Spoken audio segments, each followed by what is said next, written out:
본문을 통해서 외치는 자의 소리로다 라고 하는 말씀의 주제로 함께 은혜를 나누겠습니다.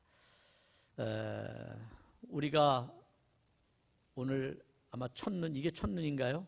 첫눈이 아마 될 것 같은데요. 아침에 눈이 집어왔습니다만 지금은 다시 녹고 있습니다. 어쩌면 겨울은 겨울다울 때 그 겨울의 맛이 나고 여름은 여름다울 때 여름의 맛이 나는 거죠. 그런 것처럼 우리가 그리스도인으로서 예배 자리에 있을 때 우리는 맛이 나게 되어 있습니다. 오늘 어느 자리에 있든지 여러분이 영상으로 예배하든 아니면 대면으로 예배하든 여러분의 그런 그 빛이 주님을 통해서 드러날 수 있기를 바랍니다.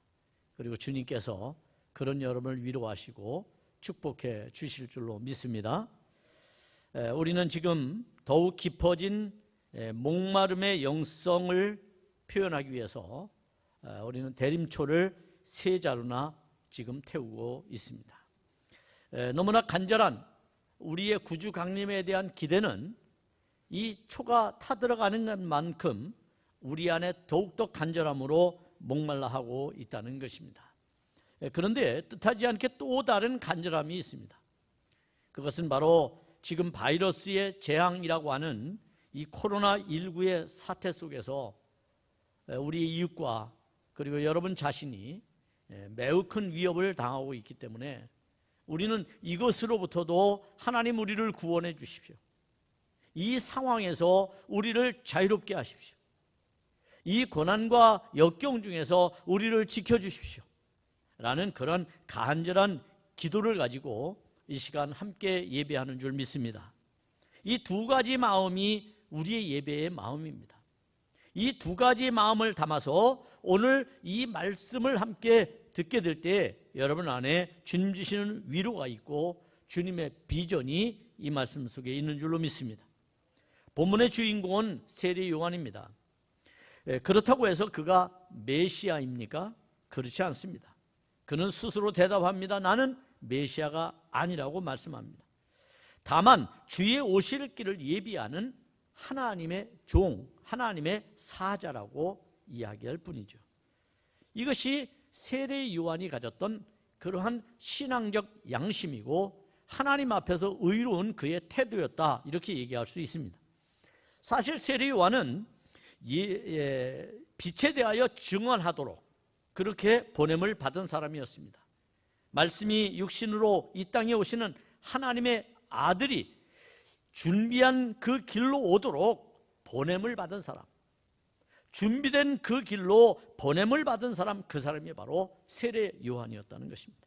그가 스스로 말한 것처럼 그는 결코 빛이 될 수가 없습니다. 그는 엘리야도 아니며 선지자도 역시 아니었습니다. 더더욱 그는 그리스도도 아닙니다. 다만 그리스도를 모든 사람이 믿도록, 그래서 그들의 마음을 열고 그리스도를 영접하도록 그렇게 증언하는 증인의 사명자로 왔을 뿐입니다. 성경은 이 점을 확실하게 밝혀주고 있습니다. 본문 6절 이하의 말씀입니다. 하나님께로부터 보냄을 받은 사람이 있으니 그의 이름은 요한이라. 그가 증언하러 왔으니 곧 빛에 대하여 증언하고 모든 사람이 자기로 말미암아 믿게 하려 함이라. 그는 이 빛이 아니요 이 빛에 대하여 증언하러 온 자라. 아멘. 여러분, 이런 사명을 가지고 보냄을 받은 사람이 바로 세례 요한이었습니다. 그리고 그가 베푸는 일은 바로 세례였는데 이 세례가 그의 이름의 별칭이 되어 세례 요한이라고 붙게 된 것이죠. 그의 아내 엘리사벳, 소위 말하면 사가랴라고 하는 제사장 사가랴의 아내 엘리사벳, 그의 늦둥이로 태어난 이 세례 요한은 어쩌면 그가 기적이고 그리고 표적이 될 수도 있습니다. 아직 그렇게 되었습니다. 우리가 아는 것처럼 사실은 엘리사벳이나 이 사가랴는 그렇게 이제 수태할 수 있는 그런 나이가 훨씬 지난, 그리고 더 이상 수태할 수 없는 그런 상황이었습니다. 그런 상황에 세례 요한을 잉태하게 된 것입니다. 이것이 왜 기적이 아니겠습니까? 그리고 기적일 뿐만 아니라 그것은 표적이 되어서 이후에 마리아가 자신에게 잉태되는 것을 두려워하고 있을 때 이 사가랴의 엘리사벳의 이 늦둥이 이 세례 요한을 잉태하는 것을 보고 그는 위로를 받게 되고 그리고 용기를 얻게 되는 것을 볼 수가 있습니다. 그런 의미에 있어서 지금 이 세례 요한의 출생은 기적이고 그리고 표적이라고 얘기할 수 있을 것입니다. 그러나 그의 태어남이 이렇게 자연스럽지 않은 것처럼 그 역시 자연스럽지 않은 일들을 지금 하고 있음을 우리가 성경을 통해서 알게 됩니다. 그는 제사장의 아들이었지만 광야에 나가서 복음을 전하는 사람이 되었습니다.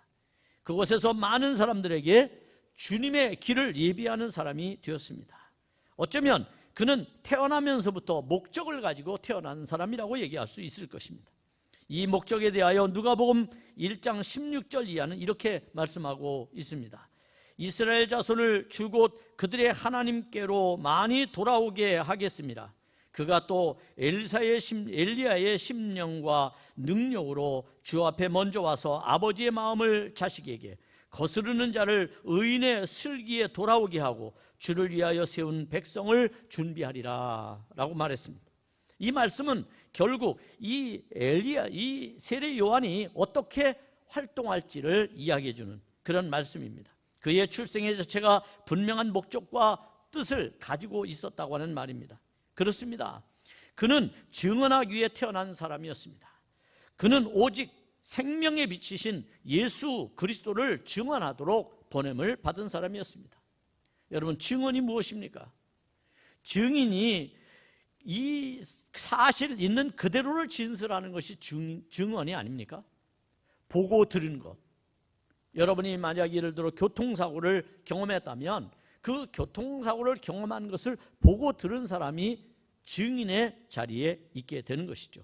그것을 증언이라고 말하는 것입니다.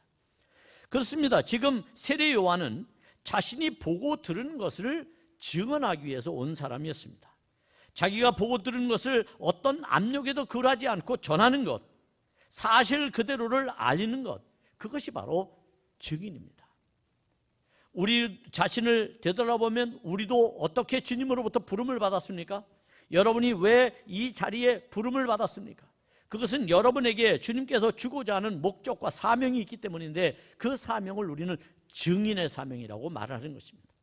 그렇다면 이제 주님께서 여러분에게 하신 그 말씀, 여러분에게 들려주신 그 말씀을 여러분들은 나가서 전해야 되는 겁니다.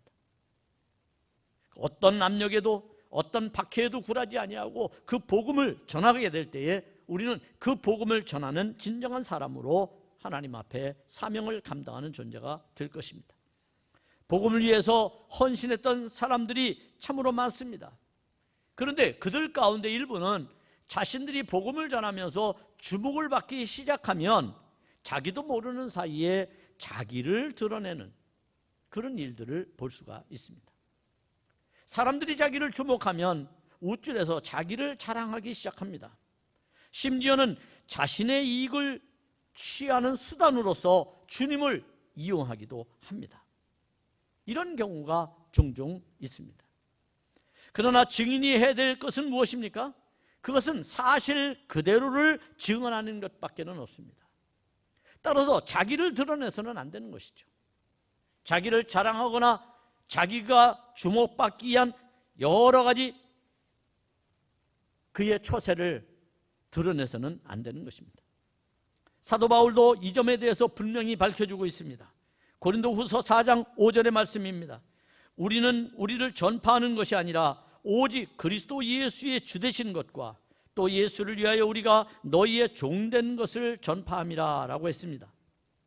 여러분, 여기에서 오해의 여지가 있습니까?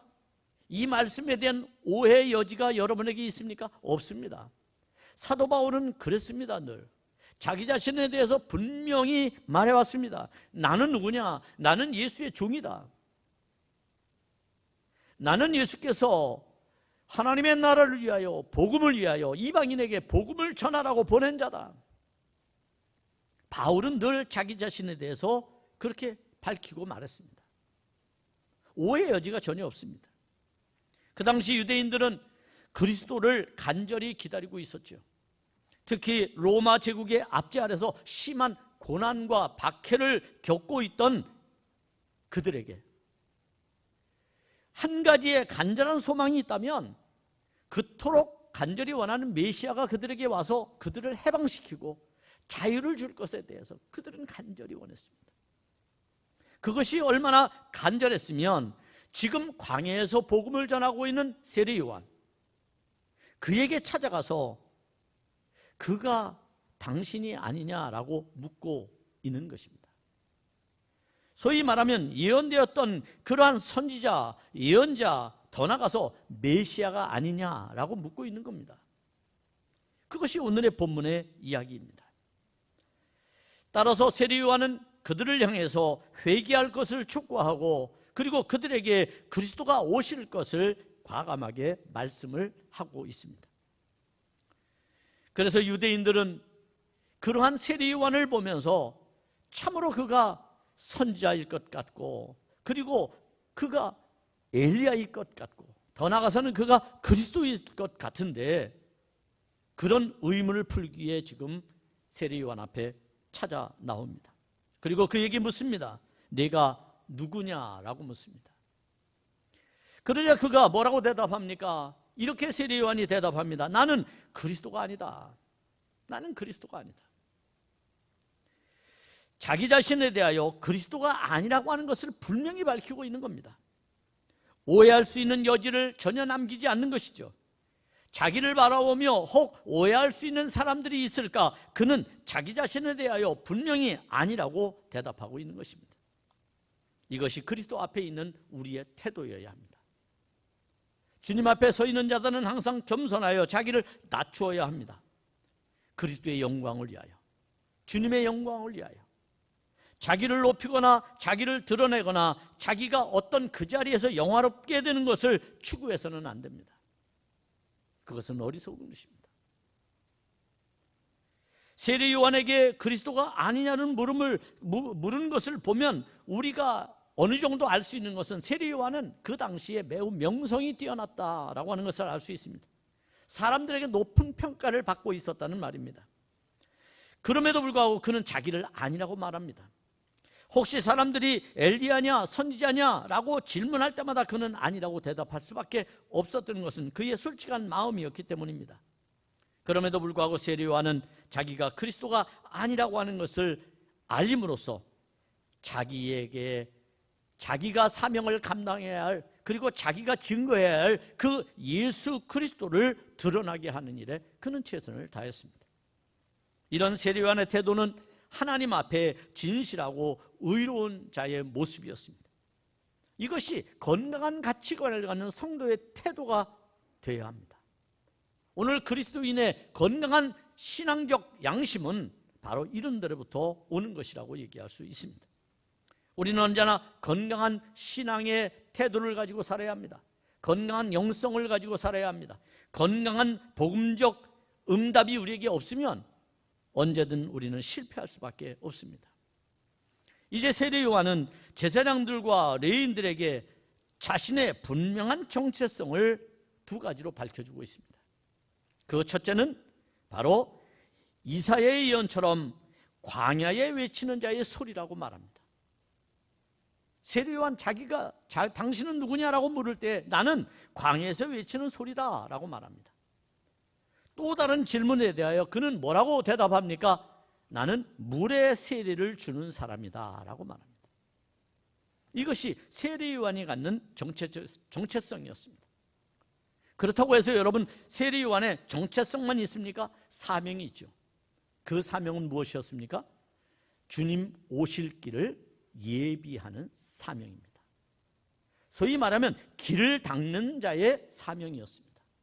그 길로 주님께서 오시도록 닦는 사명이었습니다. 그렇다면 우리는 이제 이 세례 요한에게 주어진 두 가지의 사명에 주목해 볼 필요가 있습니다. 그 첫째는 광야의 소리입니다.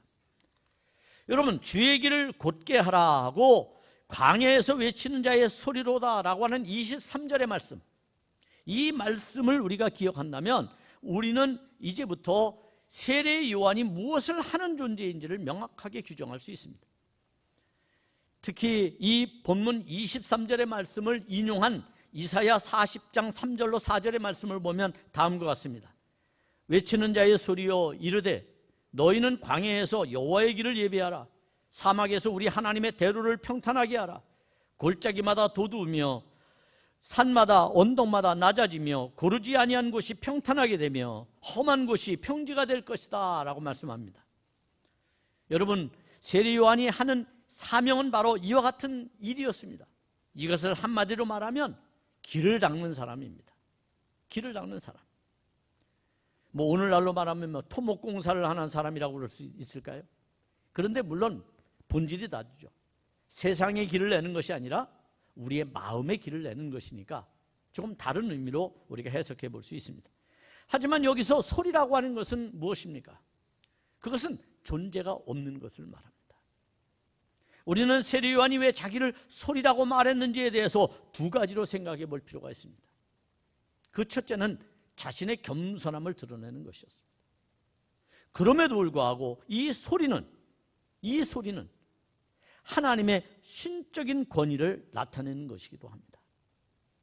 그래서 상반된 태도와 그리고 이 말씀의 의미들을 우리가 이해하게 되면 더 큰 은혜를 얻을 수가 있습니다.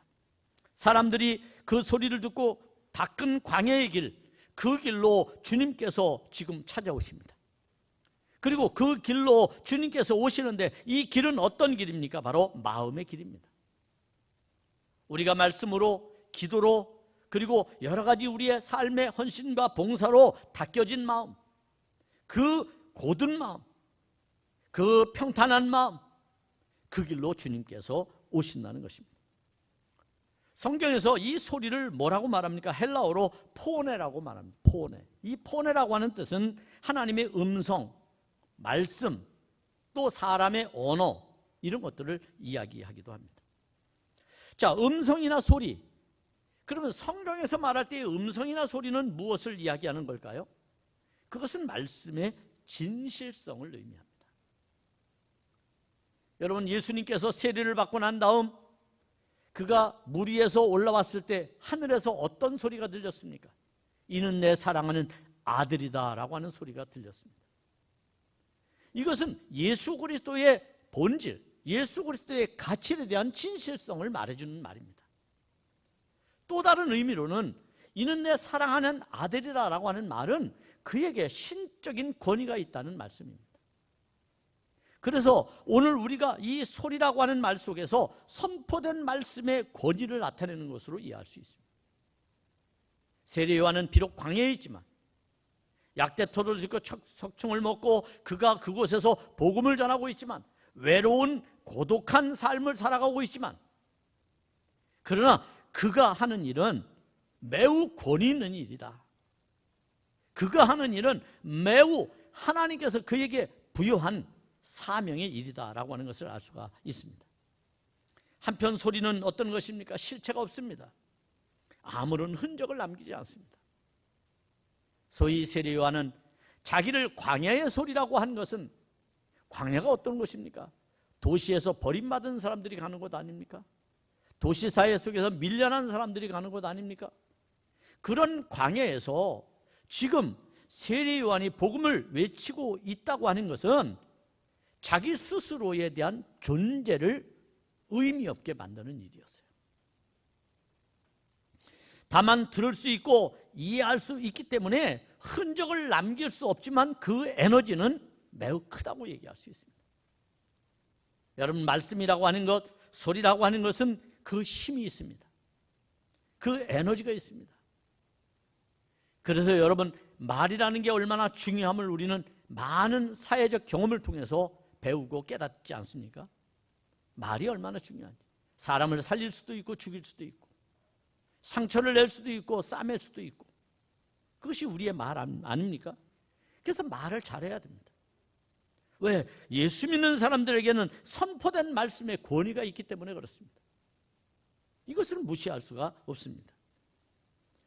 여러분, 소리라고 하는 것은 실체가 없고 그냥 지나가 버리고 흔적을 남기지 않지만 이 소리는 우리에게 엄청난 에너지를 가져다 줌으로써 변화를 갖게 합니다. 그게 소리의 장점입니다. 여러분들이 말이라고 하는 것을 듣고 가르침을 들을 때에 여러분 어떤 변화가 여러분에게 나타납니까? 그 말을 잘 듣고 내 삶을 고치면 새로운 존재로 태어나게 되는 것 아닙니까?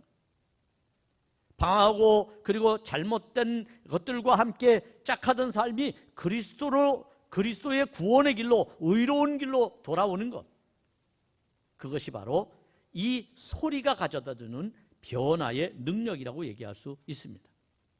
우리는 소리를 듣게 될 때에 엄청난 능력을 얻게 됩니다. 하나님의 말씀이라고 하는 것은 그런 능력이 있는 겁니다. 하나님의 말씀을 들을 때 우리는 능력 있는 성도가 될 수가 있습니다. 그 능력 있는 성도는 하나님의 말씀 앞에서 소리로 들려지는 것을 통하여 얻게 되는 에너지라고 할 수가 있겠죠. 지금 세례 요한은 사막에서 우리 하나님의 대로를 평탄하게 하고 골짜기를 도두고 산과 언덕을 낮추고 고르지 못한 것을 평탄하게 하고 험한 곳을 평지로 만들게 되는 이 일을 통하여 그는 많은 사람들의 삶의 태도를 고치고 수정하기를 원했다는 것입니다. 그것이 우리의 마음밭을 갈아엎는 겁니다.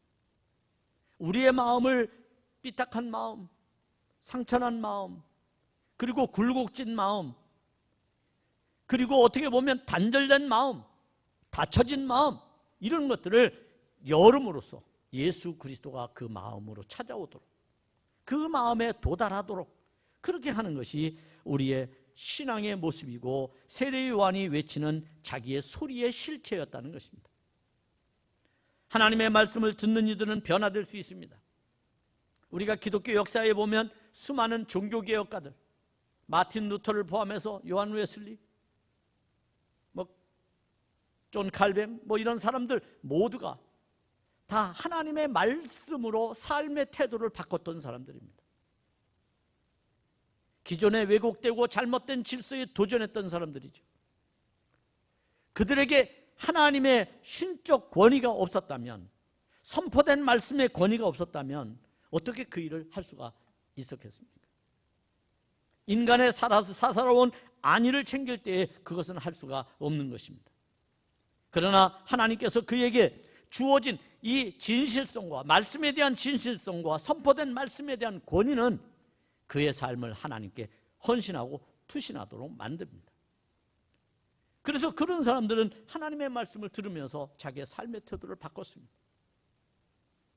우리 감리교를 한 요한 웨슬리 목사님은 그가 하나님의 말씀, 소위 로마서 서문을 읽는 것을 들음으로써 그의 마음에 그리스도의 사랑이 와닿게 되었고, 그 사랑으로 인하여 너무나 감격스럽고 감동적인 것을 그가 느낌으로써 그의 마음이 뜨거워졌던 것을 경험합니다. 그것이 존 웨슬리를 바꿔놓은 일입니다. 사건입니다. 그가 통성기도를 하다가 금식기도를 하다가 산기도를 하다가 그렇게 변화되는 것이 아닙니다. 변화되는 것은 하나님의 말씀이 내 마음에 바로 닿을 때, 바로 와 닿을 때 그렇게 되는 겁니다.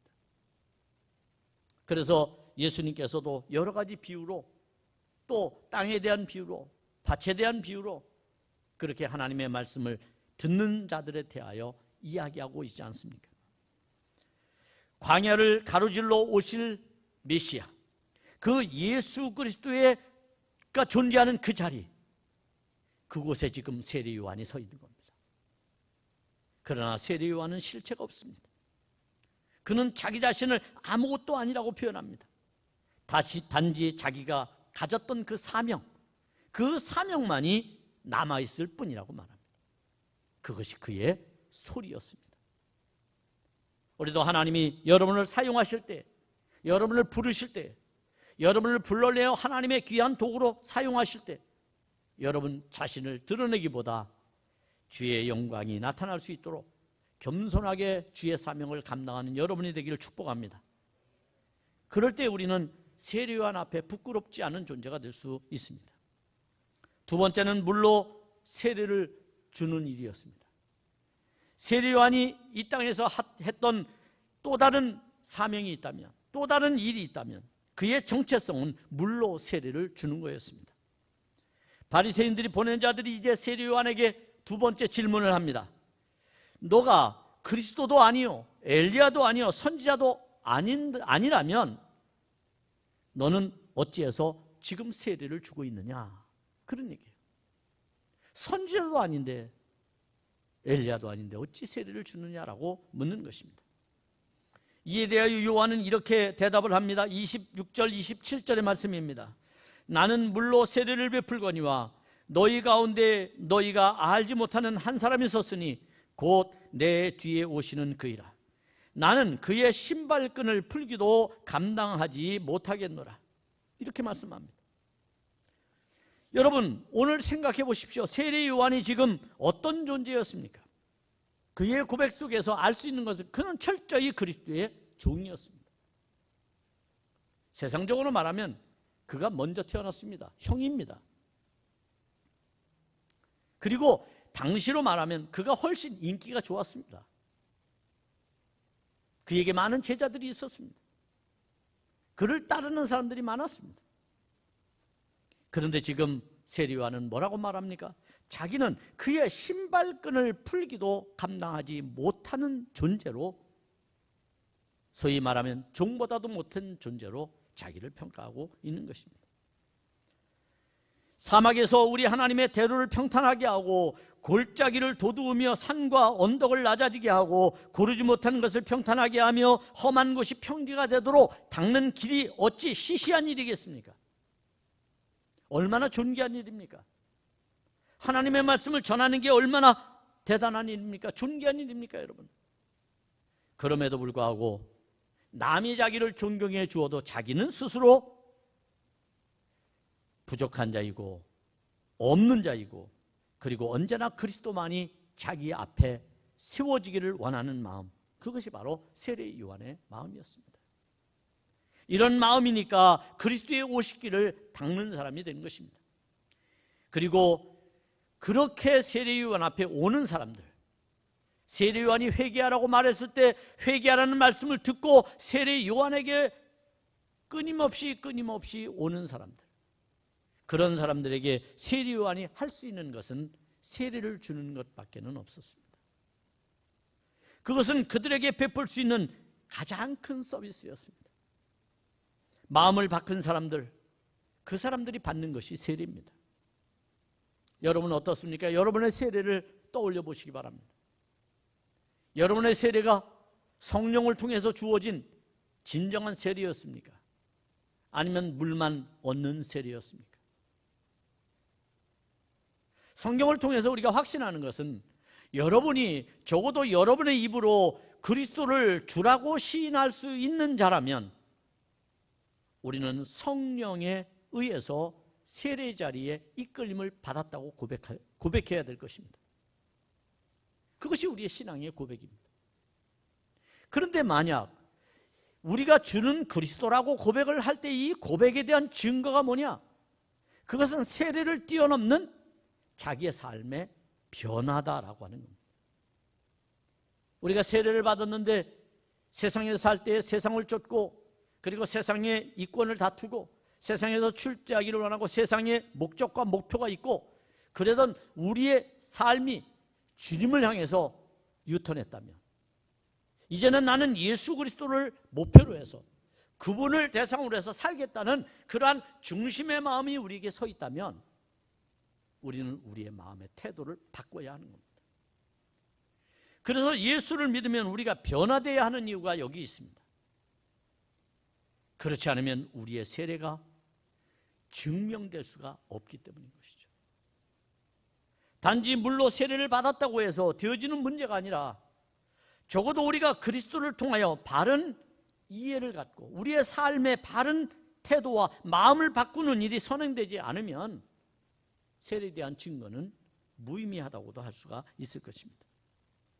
그럼에도 불구하고 우리의 세례가 대단한 것은 우리가 이 땅에서 할 수 있는 가장 최선의 방법이기 때문에 그렇습니다. 그래서 우리는 물로 세례를 주고 있는 것입니다. 세례 요한은 이런 증언을 통해서 바리새인들의 관심을 지금 누구에게로 돌립니까? 예수님께로 돌리고 있습니다. 바리새인들이 세례 요한에게 두 번째 질문을 하고 있는 겁니다. 그런데 이 질문에 대하여 세례 요한은 자기에게 집중하지 아니하고 오직 예수 그리스도에게 집중하도록 그 시선을 예수 그리스도에게 돌리고 있다는 것을 말씀의 문맥을 통해서 알 수가 있습니다. 그럼에도 불구하고 본문에서 생략되어진 사실 하나를 우리가 기억해야 하는 것은 바로 세례 요한이 나는 물로 세례를 주지만 내 뒤에 오시는 이는 성령으로 세례를 주신다는 말씀의 의미입니다. 앞에서 제가 말씀드린 것처럼 성령의 세례라고 하는 것은 지금도 우리가 받을 수 있는 것이고 받는 세례일 것입니다. 그러나 여러분, 우리가 그 흔적을 이야기할 때에 물로 받는 세례를 우리가 표현해낼 수밖에 없는 것이죠. 성령으로 우리가 하나님 앞에 세례를 받고 난 다음 바뀌어진 마음을 바꾸고 그리고 마음을 하나님께로 돌린 그러한 성도의 삶을 우리가 살아갈 수 있다면 그의 삶에는 기적과 같은 일들이 일어나는 것과 동일하다고 할 수가 있습니다. 물이라고 하는 것과 성령은 성경적으로 보면 대립할 수밖에 없습니다. 그것은 하나는 물질이고 하나는 영이기 때문에 그렇습니다. 다만 지금은 물이 그들에게 줄 수 있는 최고 유일한 방법이었기 때문에 구원의 표시로서 물로 세례를 우리가 주고 있는 것이고 세례 요한도 그렇게 주고 있을 뿐입니다. 회개한 영혼에게 베풀어지는 최고 최상의 서비스, 그것이 바로 세례라면 우리는 이제 성령의 세례가 우리에게 임하도록 우리가 간절히 하나님 앞에 구해야 할 줄로 믿습니다. 그것이 우리의 은총의 선물이 되도록 해야 합니다. 예수 그리스도를 통하여, 그분이 주시는 말씀을 통하여, 그분이 우리에게 선포하시는 그 말씀 속에서 우리는 새로운 하나님의 능력과 힘과 그리고 성령의 강건한 역사를 얻게 된다는 사실을 깨닫기를 바랍니다. 한편 성령은 우리로 하여금 거듭나게 합니다. 변화시킵니다. 소위 말하면 생명의 구원은 광야를 걷는 우리들에게 목마르지 않는 충만한 영성을 우리에게 제공해 줄 것입니다. 그게 성령이 주시는 것입니다. 이 세상은 광야와 같지 않습니까? 이 세상을 지금 우리는 걸어가고 있는 자들입니다. 이 세상을 걸어가는 우리가 예수 그리스도를 통하여 목마르지 않는 영성을 얻을 수만 있다면 얼마나 복된 일이겠습니까?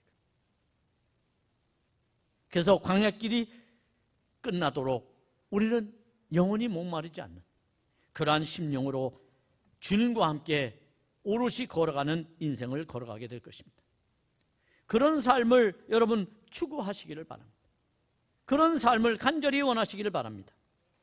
광야에 있는 세례 요한에게 그런 삶을 추구했던 수많은 사람들이 세례를 받기 위해 나왔습니다.